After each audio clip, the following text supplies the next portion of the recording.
Apakah orang yang sudah cerai dan pasangan masih hidup boleh menikah lagi? Jangan tanya apakah boleh. Mengapa mencerai? Itu yang ditanya. Mencerai gara-gara engkau tidak senang lalu melawan janji yang sudah di hadapan Tuhan yang ditetapkan. Itu tidak benar. Saya menikah dengan istri saya. Saya tidak akan satu detik diam hati saya, diam hidup saya pikir cerai sama dia. Tidak ada itu. Karena itu sudah janji di hadapan Tuhan. Lalu bagaimana menyesuaikan, bagaimana hidup lebih baik, itu adalah soal yang lain.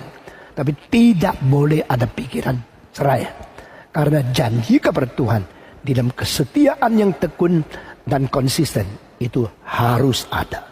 Tetapi kalau engkau nikah sama seorang dark Kristen, lalu yang dark Kristen engkau terus injili di dalam pernikahan, tetap tidak mau sampai mati tidak mau.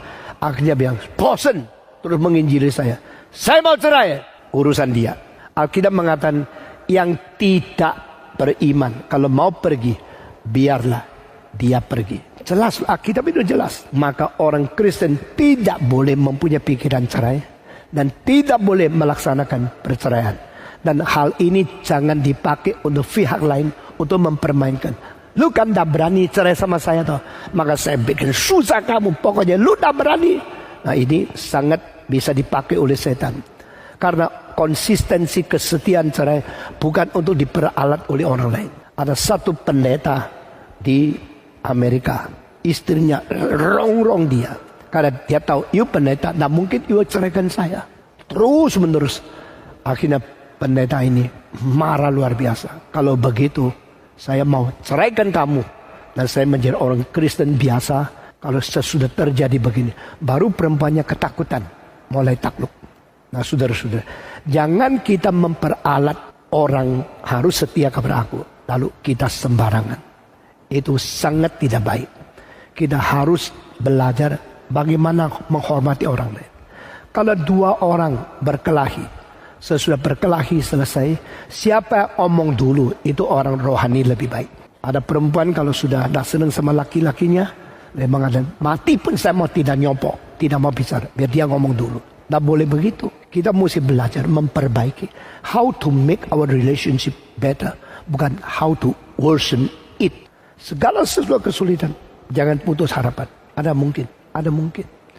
Nyatakanlah setiap langkah untuk lebih mungkin menjadikan perubahan itu satu fakta di dalam hidupmu. Perempuan, jangan menghina suamimu. Semua istri yang menghina suami akibatnya adalah sendiri dibuang oleh Tuhan. Pada waktu tabut bawa kembali, Daud terlalu senang tari-tari di tengah jalan. Mikal melihat dari jendela. Jadi apa kamu? Seorang raja kurang anggun, tari-tari seperti orang biasa. Tak cocok dengan statusmu menjadi raja. Menghina dia. Akhirnya dalam menghina suami yang dipanggil oleh Tuhan, Tuhan menjatuhkan hukuman kepada dia. Dan akhirnya Tuhan memberkati Daud terus. Pelayan Daud bertumbuh. Akhirnya menjadi saudara yang saya tidak ngerti. Justru Tuhan memberkati dari Batseba. Batseba adalah perempuan di dalam peristiwa Daud seumur hidup yang paling dicela oleh Tuhan.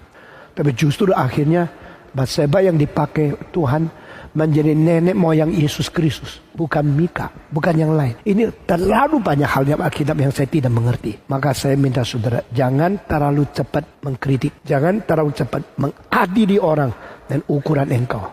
Karena something is happening in the process of the guidance of the Holy Spirit and the will of God. You don't think you know everything.